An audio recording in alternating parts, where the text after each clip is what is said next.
Hey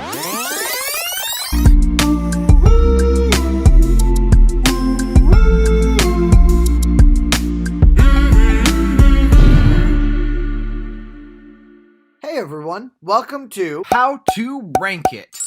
This is a show where we take a genre or subgenre of movies, watch them in order, and rank them by a certain set of criteria. Each month we add another movie into the pile of compared movies, and eventually we end up with a nice list of the best, worst, and meh movies. Have you ever wondered which Disney movie is best, which Pixar movie is the most beautiful, or which Wiseau movie makes the most sense? You are tearing me apart, Lisa! Then this channel might just be for you. One way or another, hit that subscribe button and decide over the next couple months whether or not you like this idea. Come and join the fun.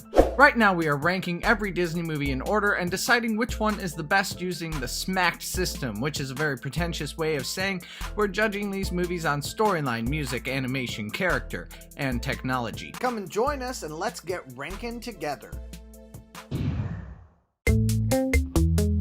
We start off with Jiminy Cricket, who tells us how he learned to dream. Thank you, Disney, for not making me read. Much appreciated. Geppetto is a lonely old man who longs for a child and creates marionettes. He's basically the Doc Brown of this story. Geppetto gets tired in the span of about 20 seconds and hops into bed. Oh, Figaro, I forgot to open the window. That window is right there, in arm's length. Lazy human. Who knew cats could be used as slave labor? You're literally on your knees at the window in the next scene. Poor kitty, all that work for nothing. Bad master. Geppetto wishes. Geppetto sleeps. Blue Fairy creates life. Pinocchio wakes Geppetto and they dance. Pinocchio demonstrates his stupid. Pinocchio goes to school. People used to let their kids outside without a helicopter mom there? And they weren't arrested? How did this culture survive? Pinocchio meets some talent scouts. Why is there a cat and a fox who talk and walk on 2 feet in this world? Are they mutants? Are they the marginalized in society? Actually, I was going to insert some sort of a joke here, but they might be the representation of those people who are marginalized, and how they will sometimes have to resort to illegal or immoral behavior because the society in which they live is rigged against them. That could be a thing. More on that later. Then you haven't heard of the easy road to success. I'm speaking, my boy, of the theater. Acting is the easy road to success. These people apparently went to the Wiseau School for the Arts. I did not hit her. I did not. Oh, hi, Mark.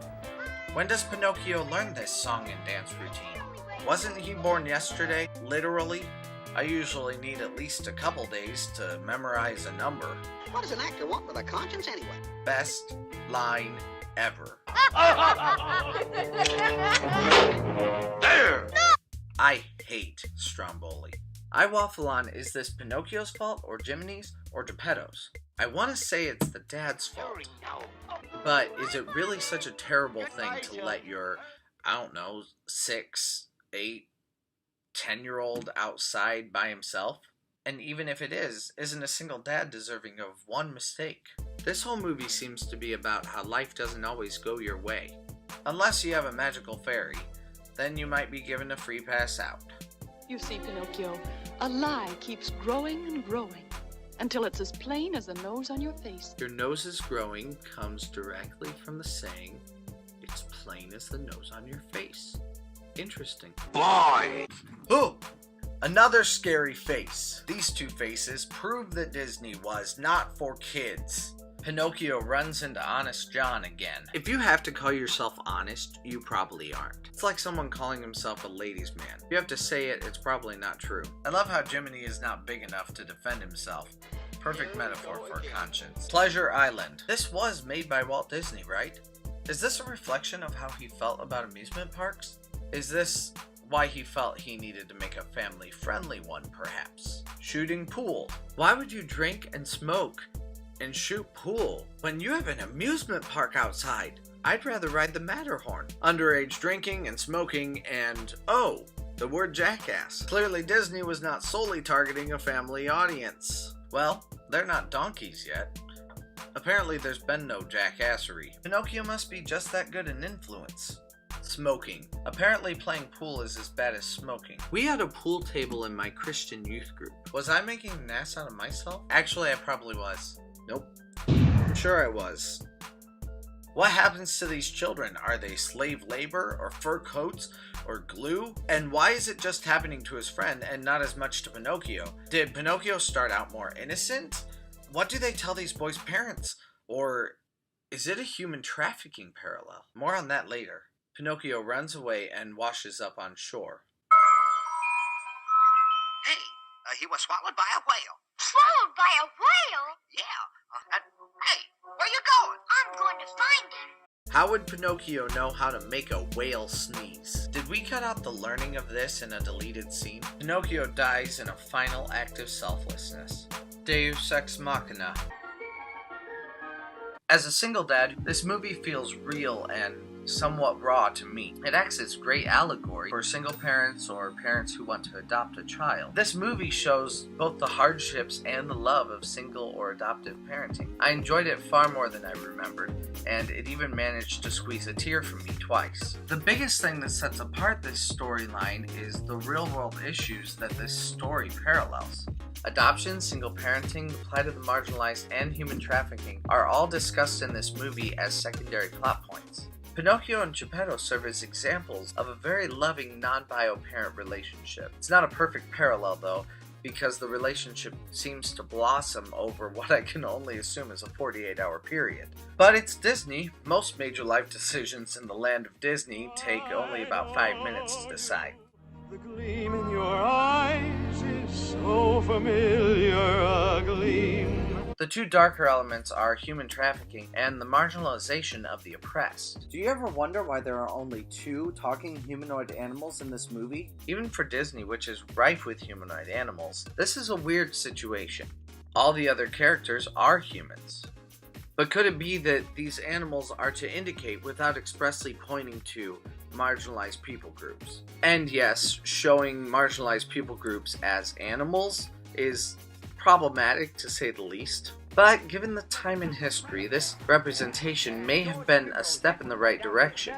Well, first of all, I had to stick my head through a hole in a piece of canvas, and people throwed baseballs at me.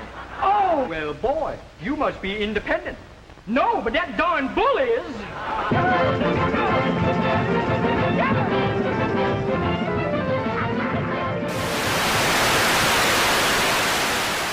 Marginalized group of people are expressly considered other for some reason. These people are then up against a system that is rigged or bent against them. Since the legal system is bent against these people, other means of success are chosen, albeit in a vein that might be less than legal. Or they turn to show business.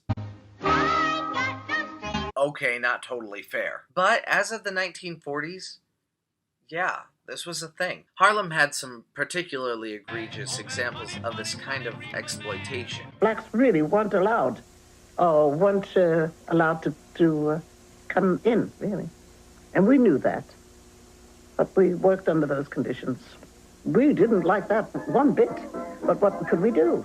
Today, it can still be a thing. 15 black people on that montage. Pinocchio's values stand in stark contrast to that of Snow White. Give a little whistle. Give a little whistle. Another interesting thread to this storyline is the lack of a true villain. Sure, there are bad characters, but they seem to be there for the sole purpose of showing that it's not always easy to navigate right and wrong. Pinocchio does not need someone to battle because he is battling himself. He's both the protagonist and the antagonist. This is pretty postmodern stuff for 1940. Pinocchio's decisions are the driving force of the conflict, and I love that because it's so true to real life. How frequently do people really have an antagonist? There is a great truth found in my decisions creating my own conflict. And as Pinocchio overcomes his obstacles, he moves from selfish, naive child to self-sacrificing for his father. But in comparison to Snow White, Pinocchio had stellar use of storyline, and this week it is #1 in that category. I made no mistake last week that I'm not really a fan of Snow White's voice. However, the difference between the scores here is that Pinocchio's score sometimes uses its surrounding to organically create music, And why belabor it? Pinocchio is #1 for music this week. The backgrounds are beautiful on both of these movies because backgrounds can have a higher level of attention given them. However, I think the backgrounds of Snow White are actually better than the backgrounds on Pinocchio. But when I look at Snow White's character against these ornate stones and foliage, she looks out of place. However, Pinocchio and Honest John look intentional in front of these more scaled back paintings. In my not so humble opinion, the main characters look more in place in this world, and all the characters just look better in comparison, which means it receives #1 with animation.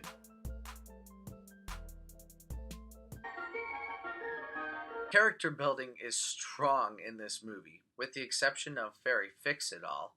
All of these characters are grounded in imperfection. Each character is relatable because each character has flaws. Pinocchio is trying and always failing at being good. Geppetto loves his son and tries to protect him, but he's also an imperfect, inexperienced parent. None of these characters is completely black and white, but some of these characters are worse than others. Even the scenes I perceive as filler are useful. Just like scenes in a musical can help you understand characters, set the setting, or further the plot, so can filler help you accomplish these things. These establishing shots in Pinocchio help us to understand without any speaking at all that Geppetto lives on his own and has a lot of time to himself in which he makes toys and other trinkets. When he names and dances with lifeless Pinocchio, we understand he desires to have a child. For its pseudo-realistic characters, Pinocchio is #1 in character also. Technology. My favorite scene in this entire movie is the multiplane shot through the city. I can't imagine how difficult this scene had to be to shoot from one multiplane layer to another. And this was Disney's second feature-length film! Sorry, I just let my geek show. Needless to say, I love this scene, and you already know that I'm a huge fan of the multiplane camera. That puts Pinocchio in second place for technology. What? Second place, I hear you asking? Yes, even though I think this technology is mastered a little better than Snow White, Pinocchio is not the pioneer of this technology. Pinocchio is an incredible movie. The script and themes of this movie seemed surprisingly applicable for today's situations also, and I think it holds up very well as a serious film tackling serious issues. Averaging all these categories together, Pinocchio receives the #1 slot. What do you think? Does Pinocchio deserve this honor? Should it stay this way? Let me know in the comments below. Like and subscribe for more content, and share this video to start your own conversations.